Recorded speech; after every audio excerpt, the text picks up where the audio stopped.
Broadcasting live from my kitchen. I hope everybody is doing well and that everybody enjoyed this awesome day, and after this goes out and takes a walk or something like that. Very happy to be here tonight, and we've got a special guest. We have Erica Hasselstrom is here. Dr. Brown here. And what she's going to be doing is helping to take us through tonight. And tonight really is for kind of caregivers, parents, students in grades 6 through 12.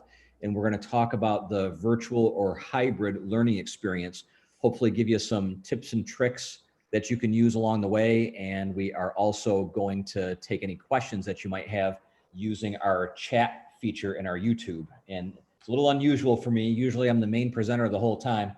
Tonight I'm not. So tonight I am going to be moderating. So you may see my head turn like this. It's because I'm looking at another computer screen while I'm trying to manage our YouTube at the same time. So once that gets up and running for us, I will actually type in where you can type in your questions. And with that, Mrs. Hasselstrom, why don't you go ahead and share your screen, and then we can kind of go through the beginning here together. That'd be great. All right. Awesome. Here we go. Okay. So we have three main objectives this evening. You know, the first one, as always, is to support you. Last night's was for people who are fully remote. There's a couple of different tips and tricks for people who are fully remote. Tonight is for people who are hybrid or are in school for part of the time and are home part of the time. We also want to make sure that you're not getting frustrated. So if you do have issues that come up, and we all do when it comes to technology, we want you to know where to go and what to do and how to get solutions for those problems. And then lastly, there's this thing called the Every Student Succeeds Act. Most schools in the country receive some of their money from federally funded grants. And if you do, like Whitman does, we have to meet the requirements of the Every Student Succeeds Act, which means you have to hold a variety of parent nights. And this one is going to count as one of those parent nights. So welcome. And Mrs. Hasselstrom, why don't you go ahead and take it away? All right, sounds good. So one of my jobs is to check in with the teachers and see how things are going in their classrooms. And in my conversations with them, they talked about a lot of different areas where we could help our students be a little bit more successful. So one of those things was setting up your child's workspace. So for our 6 through 12 students, one of the things that we're noticing on their virtual days is we really want them to have a quiet and consistent place to work. Maybe there's an adult nearby, maybe there's not, but some of the things that we're seeing, sometimes we find our students just kind of laying in their beds or having their Zoom screens be looking at the ceilings, and we want to try and move away from that and really encourage the students to be at a place where they can learn. Also, when students are logging into Zoom, and we're going to talk about logging into Zoom in just a minute, we're going to ask that they mute themselves as they're coming in, but we do want them to keep their video on while they're Zooming with the class. And that is because it helps us stay engaged with kids. A lot of the teachers in their actual classrooms will have the Zoom screen up on their smartboard, so you can kind of see this Brady Bunch style of students, so the kiddos can see each other at least virtually within the classroom. So keeping that video on is really important for instruction. One of the things we've noticed in the last couple of weeks is that sometimes kids are getting together and trying to do Zooms together when they're not in the classroom. And we want to try and make sure that that's not happening unless it's a daycare issue or it's an issue where you need to have multiple kids together. And then one of the things that we are used to and our students are used to is this whole day-to-day schedule. It's not often that we as adults have things scheduled at 9:28 third period or 10:47 fifth going into fifth period. And those aren't the actual times, I'm just saying those off the top of my head. So it makes it a little bit different for parents to understand when the kid says, I have to be in my class in 3 minutes. It looks a little funny, but they are supposed to follow their schedule throughout the course of the day. The students are totally used to that. The teachers are used to that. And we're really trying to make sure they stay consistent with that for both if we have to go fully remote or if we're able to come back to having everybody here day to day. So, excuse me. One of the things that's been consistent across our district for the last year and a half is our PBIS, Positive Behavioral Intervention System, and digital citizenship. And a lot of times people assume that those two things really deal with our students who are in the elementary levels, but we actually carry this through UPK through 12.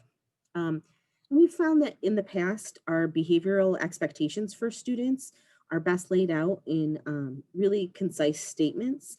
So in transitioning to this hybrid model for students, we added those into our matrix systems. So I'm going to show you those for the high school and the middle school. You should see copies of these that have come home either in your opening packets or through Schoology virtually with students. This matrix right here is the high school matrix. So you can see that we follow our pride characteristics for all of our classroom areas, for our cafeterias, for the bus, all those places. But we also should be keeping them in mind when we're thinking about maintaining social distance when we're in school. Use only one earbud if you're in school. Making sure that we're talking and having conversations and using manners with our peers, even if we're Zooming. One thing that's fun that the high school made that I think almost every student has seen is this Zoom Bitmoji that the teachers created about digital citizenship. And it's really just kind of talking to them about all those expectations we have for the days that they are Zooming. Now, I'm going to talk to you a little bit later about what happens if you're having a hard time being able to Zoom with your student, but these are the expectations that we have for our kiddos in the high school as they're Zooming with their classes. And then for the middle school, they too have their areas where they're working on pride, and they added their row for virtual learning, that they want to have an organized learning space, that we want to contribute to online conversations, follow the routine and schedule, be positive, keep trying. One of the biggest things that the teachers have said to me is that they really want our kiddos to be problem solvers and to really try and work through some of the problems based on the strategies that we've given them when we do see them face to face. And that we're going to continue to keep working on those skills with kiddos on the days that we see them and also while they're Zooming with us. I'm going to take just a minute and see if there's any questions. I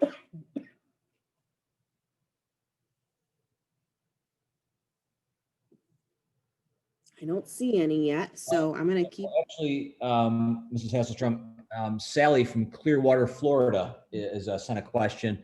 She says, Dr. Brown, is your refrigerator running? Let me see. Yes. Well, then you better go catch it. Oh, I see what she did there. That was funny, Sally.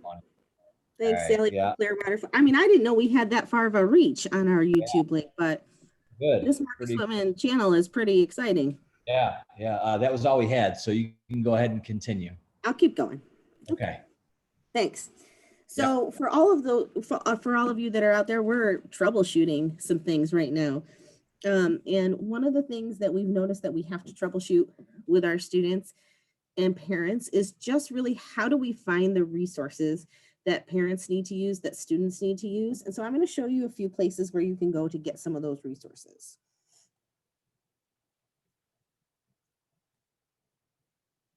Okay, so one of the things you're going to notice is that I'm in Google Slides. And as I move around on my Google backdrop here, you're going to see different tabs popping up for things. One of the things we remind kids about is that wherever they start looking for things in Google, this is that first tab that they need to go back to. So I know that as I'm doing the family engagement, UPK through 5, UPK through 12 sessions, that this is the anchor tab I'm going to keep moving back to. But for all parents who are out there and for our students, I just want to take you to a few different sites to show you what we have to offer. So this is the Whitman homepage. Many of you have been here before. Some new tabs that have been on here since the spring, this COVID-19 tab that gives you all the resources that go along with our reopening plan. But for parents, I want to kind of send you to this parents tab within our website. Some of you may have been here before, where you see how to register your students and how to get to the Safe School helpline. But there's also these two little links right here, Schoology Parent Access and School Tool Parent Portal. I'm just going to show you the Schoology Parent Access. It's really important for parents to have their own Schoology account that's linked to their child. That's where you get all the updates from the teacher about how your students' grades are looking, what assignments they're missing. Grades are kept in School Tool, but you might see some assignments graded in Schoology. If there's anything that's going on, if we were not on a pandemic, like a field trip or a special lab assignment, those are all in there. So we encourage every parent to get a Schoology parent account. I will say that if you are a teacher in Marcus Whitman or a staff member in Marcus Whitman or a faculty or staff member at any other district that uses Schoology, you want to use your own personal email address. So for my child, I don't use my ehasselstrom@mwcsd account. I use my personal email account because otherwise Schoology can't tell the difference between which account I'm trying to access. So I would encourage you all to go in and make sure that you have a Schoology parent account. The other link I want to show you is under this quick links page, and this is updated pretty regularly. There's one that's called Chromebook Help. And the Chromebook Help link takes you to some great resources that our tech department has really kept up to date for us. How to log into the Chromebook, how to check the status of an app. If you're missing Cami, it's going to show you what the steps are that you need to take to fix that. How to troubleshoot your Chromebook, how to have some help with Schoology common issues. We added this link today that was about the Cami assignments that you're going to see a little bit later in the in this webcast. So this is a great place to go, and it has the phone numbers and email addresses of where to go to if you're needing some extra support. So I'm going to go click back on that home tab. I'm going to keep moving here.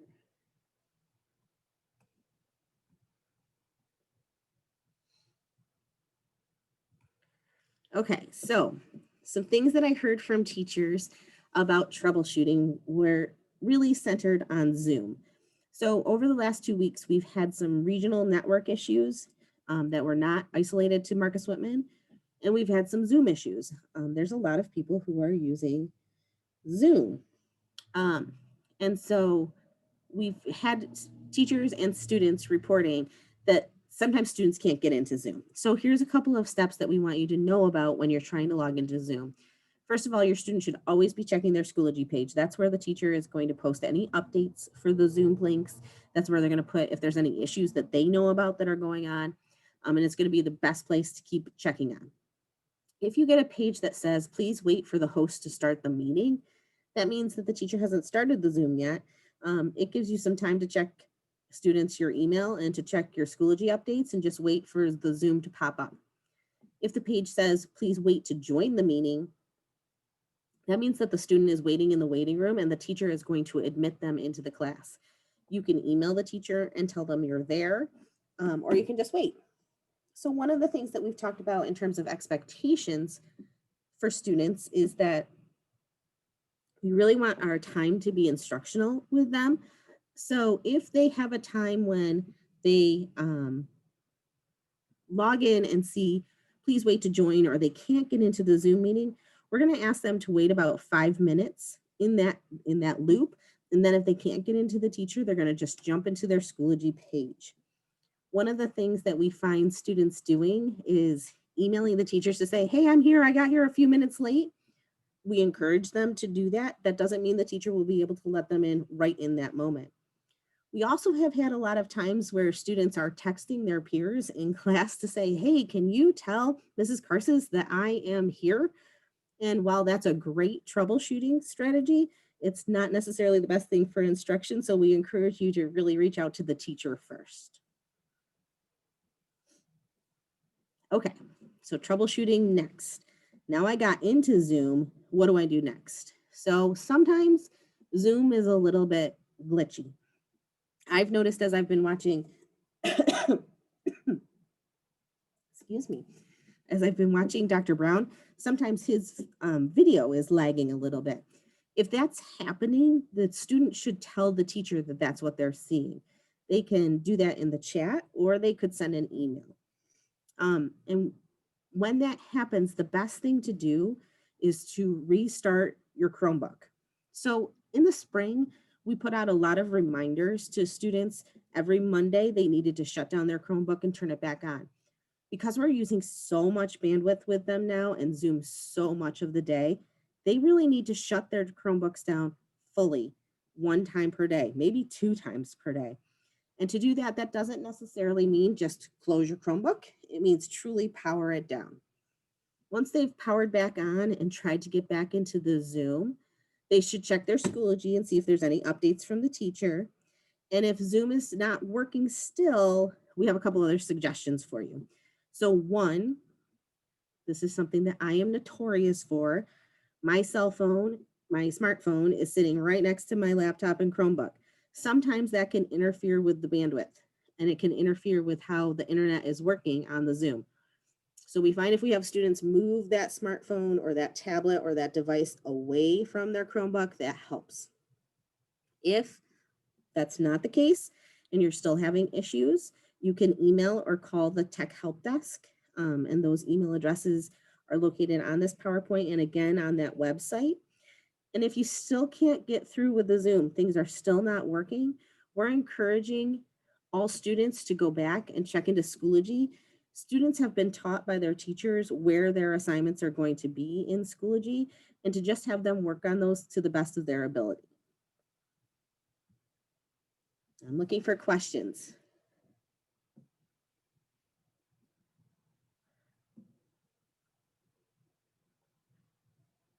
Dr. Brown, is Sally from Clearwater still asking questions? Because you're muted and I can't tell. Sorry about that. No questions right now. Sally was very satisfied with the joke that she told, and she's gone, I think, to the Cracker Barrel for some dinner. Okay, right on. Moving on. So we're going to practice some skills now that we're finding that students typically have a good understanding of, but are having a hard time explaining to their parents. So I'm going to exit out of my presentation mode. Again, you're going to remember that all these tabs open up every time I click on something new. And I'm going to try and show you a couple of different ways that you can maneuver through Google Drive, Schoology, and Kami. Those are the 3 big, along with Zoom, 4 big platforms that we use with students. So the first thing I'm going to show you, I'm sorry, I'm having a little problem with my Zoom controls. All right, let's try this again.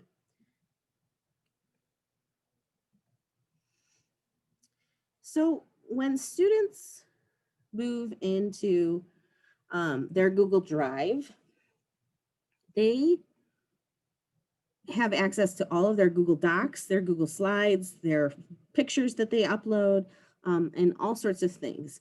Now, I will tell you, I have mine set up in a way that shows them as a list because that's the way it's more appealing to me. But I bet when you're looking at your students, they like to see it in tiles usually. So they're going to see all these pictures or icons representing their files and whatnot. So one of the things about Google Drive that's nice is that in Google Drive, if you aren't quite as organized about putting your files in the right folders, you can always search in Google Drive for whatever it is that you're looking for. Students have this My Drive shared with me in recent in their documents. My Drive is anything I create or put in my drive. Shared with me might be something that I'm working on with a partner. And recent is super helpful. If I was writing that ELA paper last night and I can't remember what I titled it, I could go right there and find what I last worked on. But I want to show you the search feature. So in Google Drive, you can search for any type of thing. I know that in these virtual backgrounds, I have something with young Sheldon, I think. Yep. So I'm going to see that I have 4 pictures of the young Sheldon television show. And when I click on it, it shows me whatever that picture was, whatever that document was. We use this as a backdrop for kiddos, for virtual backgrounds, or for Bitmojis. Sorry, excuse me. And it's really easy to search for things. Maybe I wanted to not look for Young Sheldon. Maybe I was looking for Zootopia. And it'll bring up anything that has those words in it for me. And it's a quick way for students to find their work.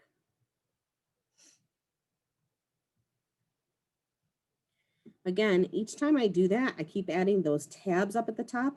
Sometimes I've been notorious enough to have 36 tabs open. That's the most I've ever had open. And it gets a little bit confusing to find things, but remember that that anchor tab is always the first one that you opened. Okay, so now I'm going to go into Schoology a little bit.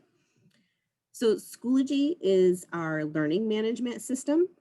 It's where teachers put all the work that they have for students so that they can access it in a digital platform. And I had Mrs. Karsis, who's an elementary teacher, add me into one of her classes just so I could show this a little bit. When students open up their Schoology, they're going to see all of their courses listed here. And sometimes it looks like things like this, ELA section 3.213. And sometimes it looks like this, where Mrs. Karsis has made a picture of her Schoology course that she wants her students to go to so they know this is the course you're going to. Most of our teachers have done that, but kids are really good at looking at what the titles of their classes are. So when I click in Mrs. Karsis's course,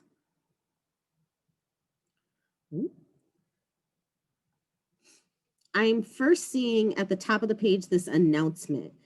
The announcement is created by the teacher. The teacher can update it as often as they want to, but that's a spot where teachers are going to say, we're having an issue with Zoom today. Please check on this folder. Or, hey, everyone, we're going to watch a video first, and then I'll be turning the Zoom on at 8:15. It's a place where they can post those quick things out to students. One of the things that's helpful for parents is the calendar function. So if you're a student, if you're a teacher, if you're a parent, you see this calendar function the exact same way. So Mrs. Karsis put on her sandbox, and again, this is a kind of made up course for her. She put in there that today was an early dismissal day and that her students were going home at 11:50. That's where teachers' assignments will pop up. It's where homework due dates will pop up. And it's where anything special going on in the district would pop up for you. It's nice that you see that all in one way as a parent, as a student, as a teacher. So again,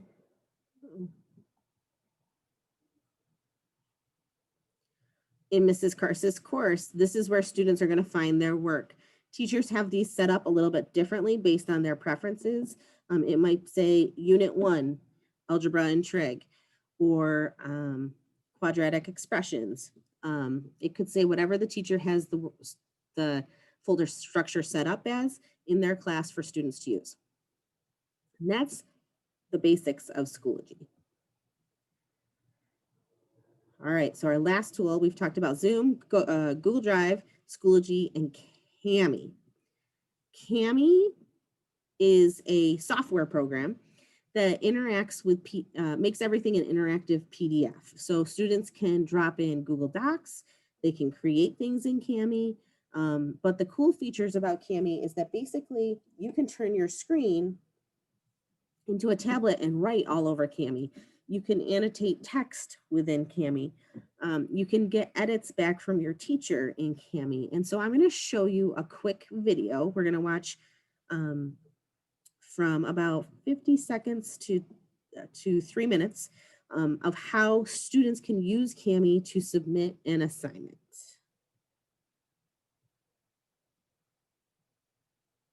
Maybe. Hi, everyone. Rick Bray with BT BOCES Instructional.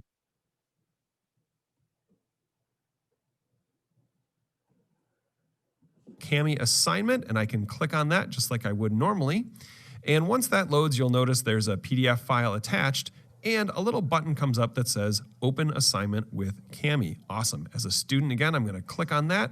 It's going to open a new tab and push that file out to Cami. It may require you to sign in with your Google account the first time, but I've already done that, so here I am. We'll let it finish loading.